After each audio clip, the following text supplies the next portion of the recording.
For this training, I want to go over 5 marketing options to help get more clients. There's no one size fits all process for all pet businesses, but there definitely are some consistent positive ways that you can attract and interest new clients. So I'm going to go through those right now. I'll start with sharing my screen so that you can see a little bit more to help out with the pros and cons aspect of this training. So, what I will do is start off by talking about each one, okay? So, first and foremost is referrals. I mean, referrals are absolutely a wonderful way to get clients. The benefit of it is like you don't have to do anything. Like, there's no real work for you, with the exception of maybe asking a happy client, hey, if you think of anyone that might benefit from my help, make sure to pass my name along. The cons are is that it's, not something that you can predictably guesstimate what you're going to get. So it's unpredictable.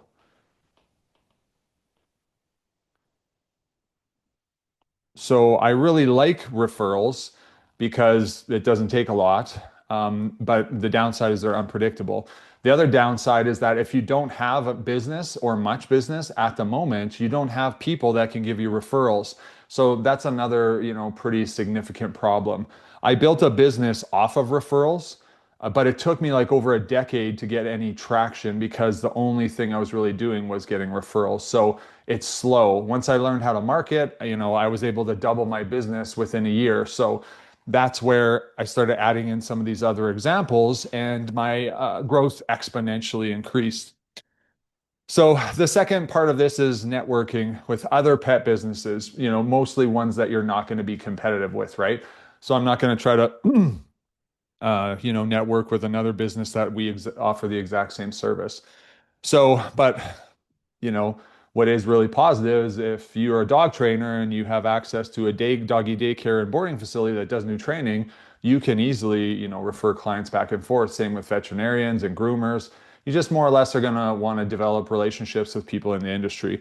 So once again, it's a little bit of work, but more or less their referrals, their networking, professional referrals, we could almost call them, whereas the first one is more of personal referrals.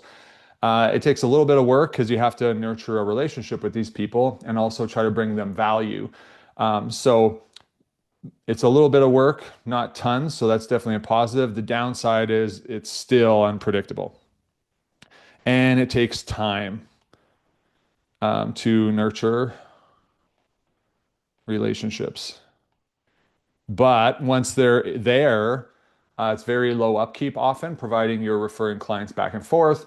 And, people will trust the business that referred you.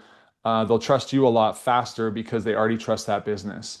So it's really a faster nurture cycle, is what they call it, where a person learns about you to hires you. That can be drastically condensed by a professional referral or a personal referral. Third piece is ads. The, pro positive thing about it is you can almost turn on leads like a tap. So you can get a lot of potential inquiries. Doesn't necessarily mean that they're going to be sales, because once again, it depends on what you're running for an ad, what kind of ad, digital ads, social media ads, radio ads, like whatever, right? Print. So there's a lot of nuance to that. But if it's like a social media ad, you can turn that on. If it's a print ad or like a pamphlet, that can be you just pay someone else to do it, basically, is what ads are all about. Pay someone else to do the work. They have very different success rates, but I do like to use them as well. Primarily for myself, I'm looking at more like investing a little bit of money into pamphlets and or postcards to leave at facilities that I connect with and for them to give out, for example. Also a book. I wrote a book about, Human's Guide to Raising Your Puppy. Surviving Puppyhood is what it's actually called. And I give those to veterinary offices and dog rescues that place puppies, and they can give them to their new puppy owners. So that's an example of kind of like an ad. is where it's a printed material that I paid for. Typically, when I'm talking in this circumstance, when it comes to ads, I'm more like you're putting this money here for someone else to do the work for you. So there's that. The cons are it costs money, and all ads are not created equal. So we don't know what your return on investment can be. It can be awesome. I was chatting with a lady who did a Facebook ad recently where it was like $2 per client, not like inquiry, but per client. I'm like, that's incredible. So double down on that. But that's not a statistical probability. That was just, kind of in my experience anyways, more uncommon. So it costs you money and we don't know what the return on investment is going to be. And you might not make your money back depending on if it's a digital or print ad and how it's doing. I know people have done like print ads on the back of receipts for grocery stores and they got nothing from it. So really, I'd probably, be looking into something that consistently has some kind of return on investment that can be quantified, or some social proof where people can share. But I could do an entire training on each one of these about, things and considerations. But so next piece would be, what's about social media? The pro is that it's free. Now, obviously, social media has options to invest in paid ads, but you can build organic social media, pipelines, so to speak, where you can get lots of inquiries and clients from.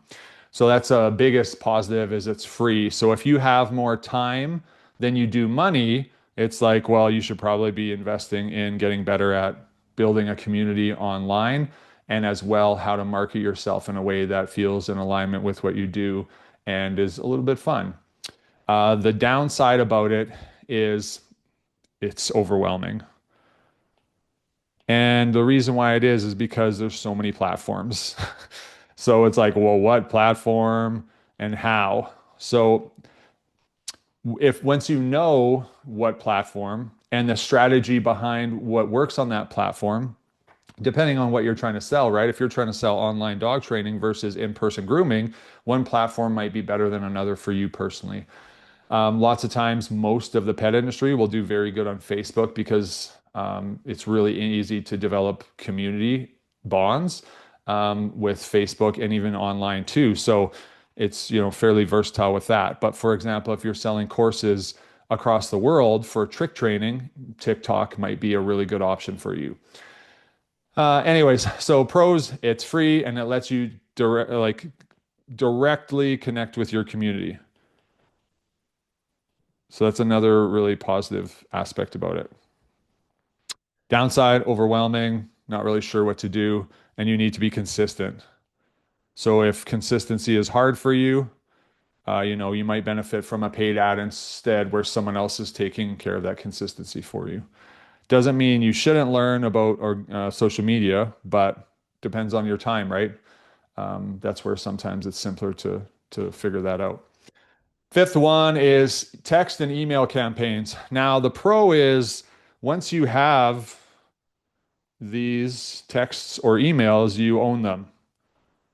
Okay, where you don't own your following for social media, unless you have procured their numbers and or emails. So for example, let's just say a platform changes how they want to do things and they limit your access to the people who follow you. You can be, stuck between a rock and a hard place and have to start from scratch. So it's really positive that you own these lists. And I didn't mean to say we own them. I meant own the list. Okay. So that's really nice. The downside of it might be that people typically either more likely than not underutilize them. Utilized or over. It's more likely they're underutilized than over, but there is a happy medium between, sending a little bit, but not too much. And it depends on who your audience is. But downside is People probably underutilize it, and or you need to figure out software on how to send those blast messages, but you also want them to be slightly personalized. So there's a little bit of like downside for software to figure out, but most of these, well, these last two anyways, have that same, learning the software and the ins and out of them. So that's just is what it is. Um, so there's no single one of these that is best.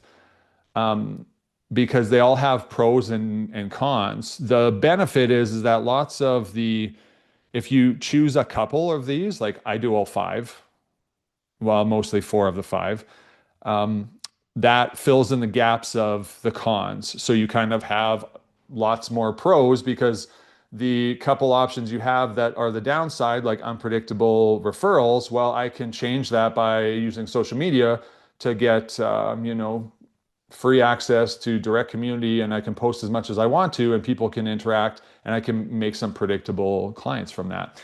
So that's where I really like to use a handful of these. It can be overwhelming to start, but especially if you're new or you've been in the industry for a while, like these are the top 5 ways, most common ways, maybe we'll say, that people can get more clients into their business. And for instance, um, the fastest way to, probably get some new clients is these three. So we've got ads, social media, and text and email campaigns. However, if you don't have a list, you're not going to be able to do text and email campaigns. Okay. Now, the benefit then I would be like, okay, well, I don't have a list, so I can't really do that, or I only have 10 people on it.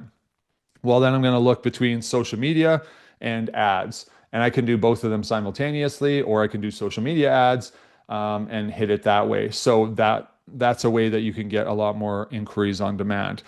To not feel overwhelmed, what I would probably recommend is that if you have a specific number of, new business that you need, let's say it's 10 new clients a month, 15, 20, whatever it is that you do a little inventory of this and write down which of these examples are you actually using.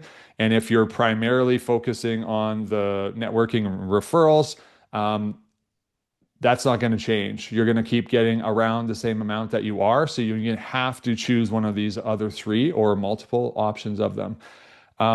So if you need help figuring out, how to collect text message and email campaigns, another downside of that is you probably need to run ads to build a list. Because it can take a lot of time to build a list without running ads. You don't have to. I built lists over years from collecting emails through my website and collecting phone numbers from my clients. But like I said, if you don't have much traffic going to your website and you don't have many clients, well, then you're probably going to have to run ads if you want to build a list. So anyways, to not make this too complicated, if you want like, some assistance with how to reverse engineer a step-by-step plan to get those 10 new clients or so per month, simply comment on this video with clients or shoot me a message or a note, and we can set up a free 20-minute client acquisition audit, and I can look at what you're doing and then offer you some tips on what you might want to double down or focus on. And like I said, I've got lots more information about each one of these examples and how to nurture them. So for today, that's all. I hope this was helpful. And if it was, feel free to say anything in the comments and or like and share this video because I think it helps.